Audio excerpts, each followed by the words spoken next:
Eu não vou ficar muito aqui em cima, não, eu quero ficar mais perto dos irmãos. Vou ficar mais um pouquinho mais embaixo ali. O poder de Deus está aqui, irmãos. A presença de Deus é real na nossa campanha. Graças a Deus, o mais importante é Ele estar aqui. É a presença dele. Aleluia! Aleluia! Glória a Deus! Glória a Deus! Glória a Deus!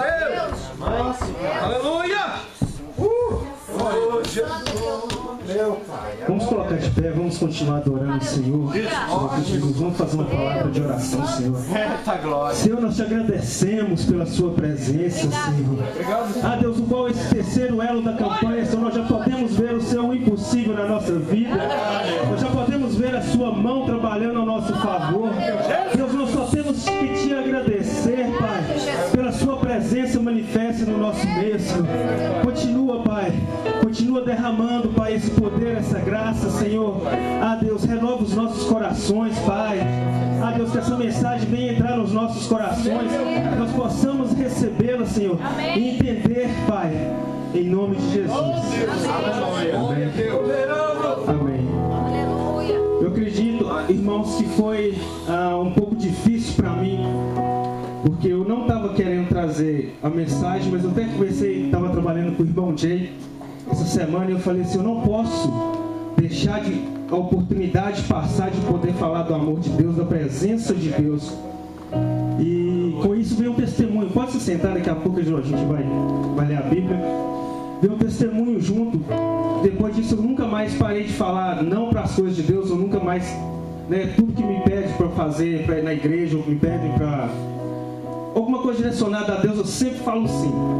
Mas para mim foi muito difícil eu trazer a mensagem, tanto que eu estava em dúvida em duas mensagens, eu vou acabar trazendo as duas e ainda as duas vão se juntar ainda.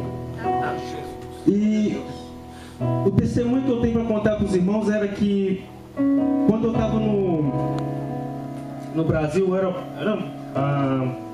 já estava bem uma época já bem convertido, e nós estávamos fazendo louvor.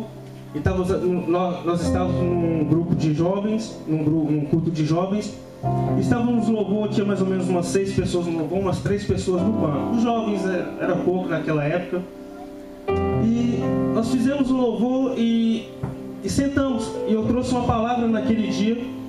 E eu comecei a falar do amor do Senhor, comecei a falar sobre Jesus, sobre como andar com Jesus. E aí eu encerrei a minha mensagem e já estava encerrando para encerrar o culto. Então eu comecei a orar, já entregando o culto, pedi os irmãos para se levantar. E depois que eu falei do amor do Senhor, falei sobre Jesus e comecei a fazer correlação, aí veio uma voz no meu ouvido, falou assim, fala do meu... pergunta se alguém quer me aceitar. Aí eu pensei assim, falei assim, eu estava de olho fechado, estava orando, até deu uma gaguejada na hora que eu ouvi a voz. E aí eu falei assim, só tem as pessoas do louvor aqui, e umas 3, 4, no máximo 5 pessoas que estavam no banco já eram pessoas já da nossa igreja, já estavam velhas, já tinham aceitado Jesus, já eram batizados. E eu tô assim, a voz falou comigo, falou assim, pergunta alguém que quer me aceitar. Eu de olho fechado, na hora que eu acabei a oração mesmo, eu já falei assim, olha, tem alguém aqui que quer aceitar Jesus? Eu de olho fechado. Aí eu estava assim, de olho fechado assim, aí eu peguei, aí falei assim de novo. Aí eu abri o olho e falei assim, tem alguém que quer aceitar Jesus? Na que eu olhei já tinha uma jovem já que estava atrás dos irmãos, tinha ouvido toda a mensagem. Eu não tinha reparado, que eu só estava olhando assim na frente, preocupado com a mensagem que eu estava trazendo. Não tinha reparado, já tinha uma jovem, já estava aceitando Jesus ali. Dali eu já fiz, nunca mais eu deixei de falar não, porque às vezes a gente acha que Deus não está operando, às vezes a gente só falar que Jesus te ama, Jesus te abençoa, não é alguma coisa. Então nós não podemos deixar de perder a oportunidade de falar do amor de Deus, irmãos, amém? Eu acredito que é muita responsabilidade, eu não queria estar com essa responsabilidade aqui de trazer uma mensagem para vocês, mas eu não posso deixar de falar de Jesus. Somente que é uma pessoa que eu amo muito, é como se for, é parte da gente, Deus aqui. Então vamos abrir a nossa Bíblia em Marcos 11, capítulo 11, versículo 12. Eu vou ser bem breve, apesar que são duas mensagens juntas, mas eu vou ser bem breve. Amém, irmãos? Não precisa ficar de pé, só fiquem em reverência à palavra do Senhor. Aleluia. É uma mensagem bem simples, você vai entender facinho. Amém? Todo mundo achou? Marcos 11, versículo 12. Amém? Ok. No dia seguinte, quando estava saindo de Betânia, Jesus teve fome. Vendo à distância uma figueira com folhas, foi ver se encontrava nela algum fruto. Aproximou-se dela, nada encontrou. Agora vamos pular lá para o versículo 20, porque essa parte aqui é a hora que Jesus entra no templo e expulsa lá os pessoal que estavam vendendo lá. Aí no versículo 20: de manhã, ao passar, viram a figueira seca, desde a raiz. Pedro lembrou e disse a Jesus: Mestre, vê a figueira que amaldiçoaste, secou. Respondeu Jesus: tenha fé em Deus. Quantos que estão escritos aí tenha fé em Deus? Amém. Todo mundo? Tem alguma outra tradução? Tem alguém que está na Bíblia que tem outra tradução? Não? Ok, tá bem. Só decore isso aí, fé em Deus. E lhe asseguro que se alguém disser a este monte: levanta-te e atira-se no mar, e não duvidares em seu coração, mas creres de que acontecerá o que disser, assim lhe será feito. Portanto, eu lhe digo: tudo o que vocês pedirem em oração, crendo que já o receberam, é assim que lhe sucederá. Amém? É uma mensagem bem simples essa parte, mas se nós não lermos o texto com atenção, nós não vamos entender. Vamos entrar na parte que Jesus... Isso aqui foi logo depois que Jesus entra, para aquela entrada triunfal que ele entra na... Vou só tomar um pouquinho de água, minha boca seca agora. Aleluia. Na entrada triunfal que Jesus entra, né, que o pessoal grita Hosanas, Hosanas, a primeira entrada que ele entra em Jerusalém. Aí logo em seguida Jesus já vai sair da cidade. E ele encontra uma figueira cheia de folhas. Para nós termos convicção, um pouquinho depois lá, a Bíblia fala, um pouquinho lá em cima, ela fala que não era tempo de figo, e Jesus amaldiçoou aquela figueira. Duas coisas.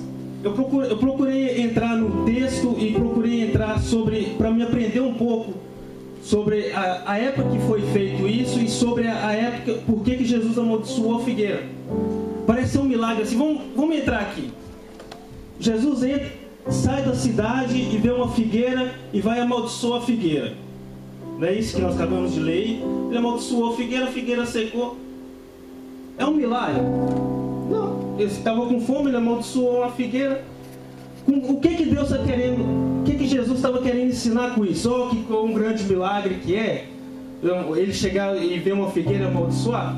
Claro que não. Se nós vamos colocar diretamente a figueira representa Israel. Mas não no texto que eu estou trazendo aqui para a gente. A figueira também não vai representar a gente, ou não vai representar pessoa nenhuma. O negócio é o seguinte, o que eu quero trazer para os irmãos é por que Jesus fez isso. É para ensinar os discípulos e as pessoas hoje, como eu e você, que estamos lendo esse versículo aqui, um pouco mais na frente. Quando eu li aqui, tenha fé em Deus, quando a nossa Bíblia foi traduzida do original para essa aqui, apesar que agora nós temos muitas Bíblias, ela perdeu, que não é tenha fé em Deus, tenha a fé de Deus.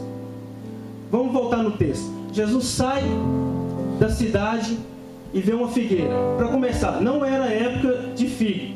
Segundo, não era época nem da figueira ter folha. Então aquela figueira já era uma exceção naquele tempo de ter folha. E é mais ou menos como aqui. Nós temos o inverno, aí vem a primavera, não dá aquelas flores. Aí logo em seguida não saem as folhas, né? E depois saem os frutos, né? Como se fosse a laranja ou a maçã. A maçã só dá quando está entrando no inverno, sai a maçã, não é isso? Então, né, a figueira é mais ou menos assim. E estava mais ou menos numa época do inverno lá. Então a figueira não era nem para ter folha. Então aquela figueira já era uma exceção. Mas Jesus não estava preocupado com a figueira. Não estava preocupado com o que estava acontecendo na situação. Ele só queria ensinar para os discípulos o seguinte: que ele profetizou sobre aquela figueira. E ele foi para dentro da cidade. Foi lá, foi para o templo, tirou as pessoas que estavam vendendo lá do templo. E depois ele resolveu sair pela cidade de novo, pelo mesmo lugar.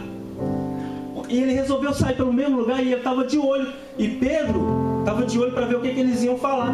E Pedro viu que a figueira secou até o quê? Até a raiz. Não é isso? E aí ele já fala logo em seguida assim: tenha fé em Deus. Na verdade, tenha a fé de Deus. Que tudo que você falar será, tudo que você pedir em oração e crendo no seu coração, já aconteceu. É isso que ele quis dizer. Entendeu? Mesmo que a figueira não secou na hora ali, ele quis dizer que depois de um tempo aquilo vai acontecer. Se foi profetizado, se foi colocado no seu coração, se Deus falou com você que aquilo ali vai acontecer no seu tempo determinado. Jesus entrou dentro da cidade, fez lá no templo lá, brigou lá com os fariseus, expulsou o pessoal que estava vendendo pomba, vendendo carne lá dentro do templo do Senhor. Deve ter passado um dia, outro dia, a Bíblia não relata quanto tempo passou, mas depois quando ele sai para fora da cidade, a figueira tá seca. Então, irmãos, é uma coisa assim que ai, Jesus, pior que dá uns brancos é só Jesus, né? Estou um pouco nervoso. Mas a figueira, queridos, era só de ensino. Deus queria ensinar como nós devemos ter fé. Como nós devemos ter fé no Senhor. Amém. Nós devemos ter fé no Senhor como Deus tem fé. Jesus falou: figueira seca. Passando um tempo ela secou. É a mesma coisa quando eu tenho meu filho. Meu filho chega perto de mim e fala assim: pai, vamos supor que ele vai me pedir um sapato, né? Na verdade ele vai me pedir um carrinho ou alguma coisa. Ô pai, será que eu posso ter um sapato All Star? Aí eu falo: ok, meu filho, você vai ter. Mas eu vou lá na loja imediatamente e comprar para ele? Não, claro que não. Vai levar um tempo de eu chegar na loja e comprar o sapato, até eu arrumar. Às vezes, se eu não tiver dinheiro, eu ainda vou trabalhar, pegar o dinheiro, vai levar uma semana para depois dar o presente para ele. Mas ele não ganhou o que ele pediu. Isso que é o impossível de Deus. Se nós cremos de todo o nosso coração e recebermos aquilo que nós cremos, que nós já ganhamos. Vou dar um exemplo muito claro. Esses meses que passaram, aleluia, já tinha pessoa que não estava nem orando mais pelos documentos, não foi isso? Tinha pessoa que não estava nem preocupado mais, já tinha pessoa que já tinha desistido, outros já estão até no Brasil. Foi o Obama aparecer na TV falar que vai dar documento e a gente comprou até passagem. Não é isso? Não é isso que está acontecendo? Então nós estamos confiando em quem? Deus já tinha falado que ia dar e vai dar há muito tempo. Não é isso que Deus falou que era? Então nós precisamos confiar em homem para falar alguma coisa? Não, se Deus falou e nós cremos de todo o coração que nós já recebemos, aquilo já é nosso. Já é. Se você já recebeu aquilo, já é seu. O único problema é quando nós cremos no mundo espiritual, demora um certo tempo para materializar no nosso mundo. Mas já se é materializado no mundo espiritual, já é nosso de qualquer maneira. Só vai demorar uma questão de tempo. Ou talvez a gente tome uma posição, ou talvez não é o tempo ainda de você receber aquilo. Amém? Vamos agora, quer ver? Vamos ter um outro exemplo aqui, um outro texto rapidinho. Quem consegue abrir para mim no livro de Lucas 7. É um texto totalmente diferente, que nós acabamos de falar sobre uma figueira seca. E agora já vou falar de uma pessoa já morta. Quem pode ler pra gente? Uma pessoa que tem a voz forte. Lucas capítulo 7, versículo 11 até o 17. E aconteceu pouco depois, ir ele à cidade chamada Naim, e com ele iam muitos dos seus discípulos e uma grande multidão. E quando chegou perto da porta da cidade, eis que levava um defunto, filho único de sua mãe, que era viúva, e com ela ia uma grande multidão da cidade. E vendo a ela, o Senhor moveu-se de íntima compaixão por ela, e disse-lhe: não chores. E chegando-se, tocou o esquife, os que o levavam paravam, e disse: mancebo, a ti te digo, levanta-te. E o defunto assentou-se, começou a falar, e entregou-o à sua mãe. E de todos se apoderou o temor, e glorificavam a Deus, dizendo: um grande profeta se levantou entre nós, e Deus visitou o seu povo. E correu dele esta fama por toda a Judéia e por toda a terra circunvizinha. Agora você vai entender melhor ainda. Vocês conseguiram entender esse texto? O Jay já pregou ele há um tempo atrás. É até um texto que eu ia trazer na última pregação que eu ia fazer, mas o Senhor não permitiu. Deixa eu só dar um esclarecimento rapidinho nesse texto aqui. Aconteceu o seguinte: Jesus estava saindo de uma cidade para outra. Quando ele vai entrar na cidade, está saindo um culto, está saindo um funeral. Aí quando está saindo aquele funeral, quantos aqui já foram no funeral? Eu não gosto de ir no funeral de jeito nenhum. Eu não sei o que você fala com a pessoa. Eu não gosto de chegar, sabe? É uma situação, é uma situação horrível, né? Você vai dar um abraço, você vai falar meus pesos, você vai falar, sabe? Eu não vou. Meu vizinho morreu, eu não fui. Uns parentes lá morreu, eu só chegava lá e tava. Eu não gosto de funeral. Principalmente quando aparece alguém ressuscita, assim, eu saía correndo. Mas aconteceu o seguinte: aqui nos Estados Unidos tem um costume muito bonito, que às vezes quando está passando o funeral, né, todo mundo tem que parar. Lá no Brasil o pessoal até tira o chapéu, parece, oh, meu Deus, né? Aqui todo mundo tem esse costume. Mas o engraçado é que Jesus foi por cima disso. Jesus chegou no negócio, encostou no caixão, eles que tiveram que parar o funeral. E aí Jesus olhou para aquela mulher e teve dó. E logo em seguida, ele já encostou no caixão e falou o quê? Falou assim: ressuscita, né? Levanta. Ele já sentou e já começou a conversar. Se eu tivesse lá, eu tinha caído no campinado. Nossa, eu tinha corrido. Eu tinha corrido demais. Mas assim, vendo o milagre do Senhor, né? Há uma outra coisa. Essa mulher era viúva, não era isso? A Bíblia nós acabamos de ler que essa mulher era viúva. E ela só tinha um filho. Todas as esperanças dela tinham morrido. A metade da esperança já tinha morrido com o marido. Então ela tinha uma esperança ainda no filho. E aquela esperança ainda acabou morrendo no filho. Então aquela mulher provavelmente já não estava com a esperança quase zero. O que ela poderia fazer é ter a ajuda de algumas pessoas por ali. Se ela tivesse amigos, né? Apesar que eu acho que tinha, porque tinha muitas pessoas acompanhando ela. Então o que aconteceu naquela época, nessa situação? Aconteceu que nós temos alguns personagens. Nós temos o personagem de Jesus, nós temos o defunto, temos a viúva e temos pessoas que acompanhavam Jesus e o defunto. Não é isso? Então vamos ficar. Hoje nós podemos encaixar em um desses três personagens, tirando Jesus, né, que Jesus é o que faz um milagre pela gente. Talvez a nossa situação podemos estar como a da viúva. Tentamos fazer alguma coisa, não deu certo, aí falou assim: vamos recomeçar de novo. Recomeçamos de novo e não deu certo, então já não está bem. Ou então estamos hoje igual a esse morro.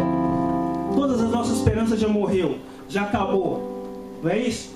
Ou então estamos igual, que eu acho difícil da gente estar, ou estamos só olhando o defunto, ou estamos só olhando a senhora lá chorando, né? Que são as outras pessoas que estavam ao redor, só acompanhando aquela tristeza, ou só lamentando por aquilo que estava acontecendo. Eu trouxe aqui uma pá, né? Tem gente que trabalha com construção aqui sabe muito bem o que é isso, né? Eu trouxe aqui uma pá. Para que serve isso aqui? Para cavar, né? A maioria delas é para cavar, né? Então, tinha uma pessoa que estava lá em cima, Porque todo cemitério na cidade pequena é lá no topo, né? Não sei porquê, porque se der uma chuva deve descer os defuntos também, né? Todo cemitério de cidade pequena é lá em cima. Tinha uma pessoa lá fora da cidade, já cavando um buraco. Já estava lá assim, ó. Para enterrar o sonho daquela senhora, para enterrar o seu sonho, para enterrar o meu sonho. Mas aí alguém entrou no meio da situação, não é isso? Aleluia. Alguém entrou no meio e tirou. Então, aquela pessoa que achou que tinha ganhado, aquela pessoa que achou que ia cavar você, que ia enterrar você lá, alguém entrou na frente, talvez já estava até morto, e ele ainda ressuscitou ainda. Não foi isso? Não foi isso que aconteceu? Então, eu trouxe aqui, se alguém quiser cavar, só que não vamos poder cavar nada aqui não é isso?